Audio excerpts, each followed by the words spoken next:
Olá, Anne Caroline aqui, e hoje eu vou estar falando sobre a linguagem Python. Alguns aspectos dessa linguagem. Primeiro eu vou começar falando da história do Python. O Python foi criada, implementada pelo Guido van Rossum em 1989 no Instituto Nacional de Pesquisa em Ciência da Computação e Matemática, CWI, nos Países Baixos, mais especificamente na Holanda. Mas somente no ano de 1994 que foi de fato lançada a sua primeira versão. O Python veio para substituir, ser a sucessora da linguagem ABC, que era na época era a base do sistema Boeba. Porém, essa linguagem não deu muito certo. O nome Python foi inspirado no grupo humorístico Monty Python. O Python é uma linguagem baseada em C, ela é toda em C, toda escrita em C, e ela é open source, embora no início não fosse. E hoje em dia tem uma comunidade gigantesca. Em 1996, Guido escreveu o seguinte: há 6 anos atrás, em 1989, eu estava procurando um projeto de programação, um hobby, que me manteria ocupado durante a semana em torno do Natal. Meu escritório estaria fechado, mas eu tinha um computador em casa e não muita coisa para fazer. Decidi escrever um intérprete para a nova linguagem de script que eu estava pensando ultimamente. Um descendente da ABC, que apelaria aos hacks Unix/C.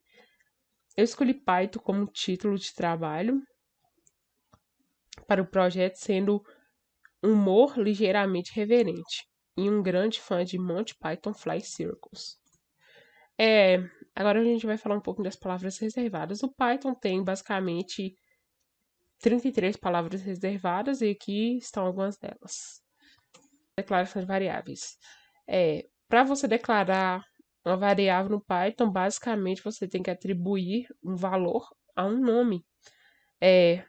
Por exemplo, estou atribuindo o valor 10 a variável cujo nome é inteiro, porém há uma conversão implícita desse tipo. Quando eu atribuo um valor, eu estou dando a variável um tipo. No Python é assim.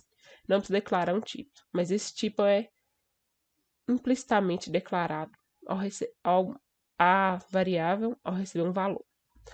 É, Declarei esses valores a flutuante, a nome, a testable, imprimi todos eles e aqui eu estou dando um tipo para a gente verificar essa type, essa função type significa que eu estou querendo ver o tipo o tipo da variável. Então, aqui me mostra class, int, class float, class string, class bool. Lembrando que o Python é orientado a objetos, então tudo é objeto no Python. Ainda em declaração de variáveis, a gente vai ver um pouco de entrada de dados. Para eu ler uma variável, eu vou simplesmente a variável vai receber uma função chamada input, que dentro dessa função pode ter uma frase ou não. Mas nesse caso, no caso da input, essa variável vai ser do tipo string. Para ela ser de um tipo que a gente quer, a gente precisa converter. Neste caso, e aqui eu dou um print, olá, mais um nome, estou mostrando um nome aqui. E aqui eu estou mostrando esses valores, mas se a gente for ver o type, está do tipo string. E agora a gente vai ver alguns tipos de dados. No Python temos os dados inteiros, flutuantes, booleanos, complexos, strings, listas, tuplas, dicionários, classes e instâncias. Aqui o tipo inteiro. De novo, a conversão é implícito. Aqui a gente pode ver, dando um type, chamando o print, dando um type. Aqui também, no tipo flutuante, também no tipo booleano, também no tipo complexo e também no tipo string. E também temos os tipos lista. Essa lista seria como se fosse um vetorzinho. E aqui mostra a classe lista. E aqui mostra o que eu pedi para imprimir no seu. O que eu pedi para imprimir no seu índice 0. da lista, o A, e as tuplas, que é um tipo também, tipo tupla, e os tipos dicionários, tipo dicionário. As estruturas condicionais. Vamos falar um pouco delas. Primeiro a gente vai ver o uso do if, elif e else em Python. Basicamente, eu construí um algoritmo simples. Agora vamos falar das estruturas condicionais. Basicamente o uso do if, elif e else em Python. A nomenclatura é bem simples. Eu tenho aqui um algoritmo simples que dá uma média para o aluno e se ele foi aprovado, tem recuperação ou reprovado. A estrutura do if é bem simples. Eu vou dizer if e vou colocar a variável e vou dar uma condição e 2 pontos. Esses 2 pontinhos aqui e vou dar o bloco de código a seguir. O que eu quero que faça se isso aí for verdade. O elif é o else if em outras linguagens que também funciona a mesma coisa.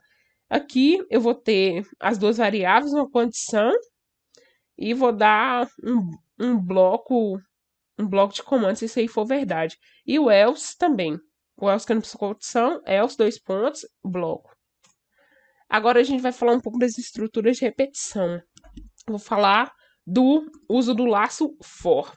A primeira coisa que a gente tem que ver ao falar de for é essa função aqui chamada range. Essa função é uma construtora de sequências. Ou seja, aqui eu estou dizendo for, que eu quero que comece de i em range e termine em 10.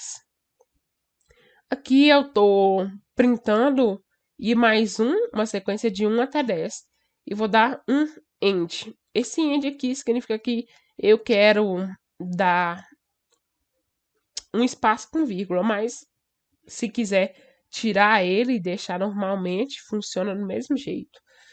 Quebra de linha, esse fora aqui quer dizer que eu quero começar de J, porém eu quero que J comece de 1 e caminhe até o índice 10. Esse aqui, eu estou dizendo que eu quero que J comece de K. Em range, eu quero que ele comece de 1, eu quero que ele termine em 100, eu quero que ele dê passos de saltos de 7 em 7. E nesse fora aqui, eu quero que comece em T, porém eu quero que o T comece em 20, eu quero que o T termine em 0 e eu quero que o T dê saltos de menos 3. Menos 3, menos 3. Agora, o uso do laço while. É bem simples. Eu também vou declarar while aqui e vou colocar a condição e os 2 pontos. E tudo que tiver aqui indentado dessa forma vai estar funcionando no meu laço while. Aqui é um algoritmo simples para digitar uma sequência de números. E aqui eu estou atualizando minha variável para pular de 2 em 2. Vetores ou listas. Quando a gente está em Python, a gente vai buscar por vetores e a gente encontra listas. Um vetor em Python é basicamente uma lista. Aqui eu criei um vetor de 5 casas, né? 5 espaços da memória. E uma variável soma, uma variável x. Enquanto x for menor que 5, o meu vetor vai estar recebendo um valor do usuário, somando e atualizando a variável. E aqui ela vai receber 0. A hora que eu tiro ela dessa indentação, eu estou tirando ela do código desse bloco aqui, while, e ela vai receber 0, e o while eu vou estar imprimindo enquanto x for menor que 5, eu vou estar imprimindo para o meu usuário e vou estar atualizando a variável. Agora as matrizes. Eu declarei primeiro uma matriz 3x3, e aqui eu tenho um for que vai ler essa linha, vai ser responsável por ler as linhas, e esse for aqui vai ser responsável por ler as colunas. E aqui eu vou estar dando uma matriz no índice L e no índice X. E vou estar recebendo um valor do usuário e um print matriz no final. Eu li todos os valores e dei um print aqui da linha. Agora a gente vai para os critérios de avaliação. O primeiro é a legibilidade. O Python é uma linguagem bastante legível. O Python usa um nível de indentação no início de cada linha para definir blocos de códigos, igual a gente viu lá atrás. dispensando a utilização de chaves, né? Ou, sei lá, outro marcador de início e fim. Também, desde o início, eles se preocuparam em o Guido, no caso, e os desenvolvedores se preocuparam em não sobrecarregar a sintaxe do Python com esses caracteres não alfabéticos que geralmente a gente encontra no C, como como arroba e comercial. Eles se preocuparam em usar coisas mais simples, como os parentes, é, esses parentes quadrados e as chaves. Geralmente o arroba é comercial, cifrão, não tem um significado especial no Python, não. E o Python é uma linguagem que dá menos medo quando a gente vai aprender a programar, porque quando você pega uma linguagem igual C, que tem toda aquela estrutura, te dá um medo. O Python é uma linguagem mais decifrável e mais compreensível logo de início. Outra funcionalidade que reflete também no Python a existência de uma linha de comando que permite testar pedaços do código e até desenvolver interativamente pequenos programas. A linha de comando permite inspecionar os diferentes objetos manipulados pelos nossos programas e torna a aprendizagem da linguagem muito mais acessível, permitindo testar o nosso código de forma interativa.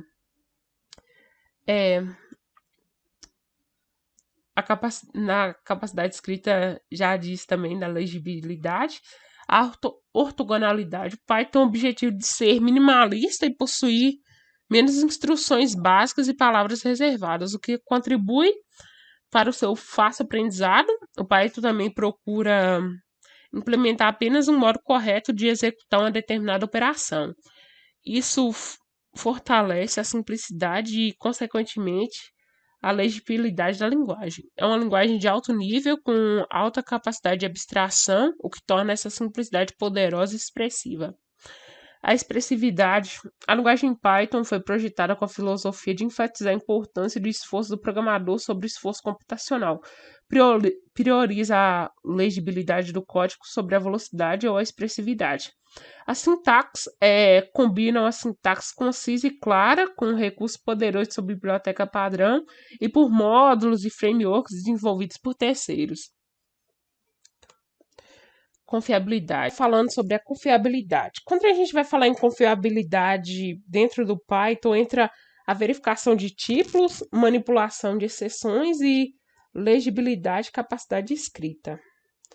Falando um pouco sobre a verificação de tipos, o Python é uma linguagem dinamicamente tipada e também possui inferência de tipos. Porém, o sistema de verificação de tipos não realiza a conversão implícita de um tipo de dados para o outro, levando uma exceção quando tipos inconsistentes são utilizados. O Python realiza uma nova vinculação de nome e espaço a cada atribuição de valor a uma variável, inferindo tipo de dados do valor recebido. Além disso, ela não possui definição de tipos nos parâmetros de funções ou métodos, deixando a cargo do programador o tratamento dos tipos recebidos e retornados. Na manipulação de exceções, o Python tem suporte nativo ao tratamento de exceções, incluindo a definição de novos tipos de exceção. As exceções definidas pelo usuário utilizam o conceito de herança da orientação a objetos. Custo. Primeiro, o custo de treinamento. O custo de treinamento para escrever os programas. O custo de treinamento e para escrever dos programas em Python é baixo, uma vez que a capacidade de escrita e a legibilidade é alta. O tempo do entendimento de códigos exemplos na aprendizagem e para manuteabilidade é baixo, otimizando o tempo de desenvolvimento. O Python é uma linguagem bem fácil de ser aprendida. Agora, o custo para compilar os programas. O custo de compilação no Python, no caso a interpretação, é alto. As instruções de código-fonte são traduzidas em um formato intermediário conhecido como bytecode e depois esse bytecode é quem é interpretado, ou por isso que o custo se torna um pouco alto. É o custo para executar os programas. Sua velocidade de execução nem sempre é tão rápida quanto as demais linguagens, como C e C++. As implementações padrões do Python compilam instruções do código-fonte em formato intermediário, aquele código byte, e depois interpretam. Agora, a portabilidade. A implementação padrão do Python é escrita em ANSYS portável. Ou seja, compila e executa em praticamente todas as principais plataformas em uso atual. Agora, a qualidade da definição. Por Python ser uma linguagem open source, né, e ter o foco no programador e no tempo de desenvolvimento, ela possui uma comunidade muito grande espalhada por todo mundo. A documentação é bem ampla e bem definida. A original é encontrada no site oficial da Python e algumas bibliotecas traduzidas para o português pela comunidade do Python no site do Python oficial também, na parte de documentação Python. Agora a gente vai falar um pouquinho dos efeitos colaterais. A gente diz que a função tem efeito colateral se mudar qualquer coisa fora de sua definição de função, como alterar os argumentos passados para a função ou alterar uma variável global. Por exemplo, a gente tem esse código. A gente tem uma função nesse código onde o argumento e o parâmetro do valor de id são exatamente os mesmos e o argumento possui valores adicionados após a chamada da função. Agora a gente vai falar um pouquinho de avaliação curto-circuito. Primeiro, a gente está declarando onde a gente vai analisar casos. Aqui eu tenho um F de 0, um F falso, um F1, um F de 2 e um F de 3. No F de 0, ele é tratado como falso. 0 é falso. O falso é falso e 1 é verdadeiro. Então, a partir disso aqui, é aqui onde acontece o curto-circuito. A partir disso aqui, ele vai ignorar todo o resto. É isso que a gente chama de curto-circuito. E aqui, no curto-circuito 2, a gente tem um amigo true e um cliente falso. If amigo or cliente. E eu dou um print. Simplesmente ele vai só analisar o primeiro caso, que é true, e vai ignorar todo o resto e vai imprimir a mensagem. Isso é o curto-circuito que a gente chama nos operadores. Também existem vários curto-circuitos com a operação AND, mas esse aqui são os dois exemplos. E por fim, é isso. Agradeço e até a próxima.